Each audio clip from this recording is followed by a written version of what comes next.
जिसने हर चीज को बहुत अच्छी तरह बनाया, यानी उसको पैदा किया और इंसान की पैदाइश को मिट्टी से शुरू किया,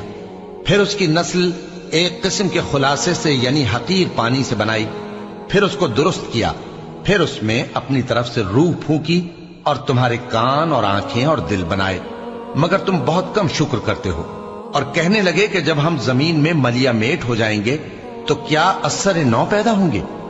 हकीकत यह है कि ये लोग अपने परवरदिगार के सामने जाने ही के कायल नहीं। कह दो कि मौत का फरिश्ता जो तुम पर मुकर्रर किया गया है तुम्हारी रूहें कब्ज कर लेता है, फिर तुम अपने परवरदिगार की तरफ लौटाए जाओगे और तुम ताज्जुब करो जब देखो कि गुनाहगार अपने परवरदिगार के सामने सर झुकाए होंगे और कहेंगे कि ऐ हमारे परवरदिगार, हमने देख लिया और सुन लिया, तू हमको दुनिया में वापस भेज दे कि नेक अमल करें, बेशक हम यकीन करने वाले हैं।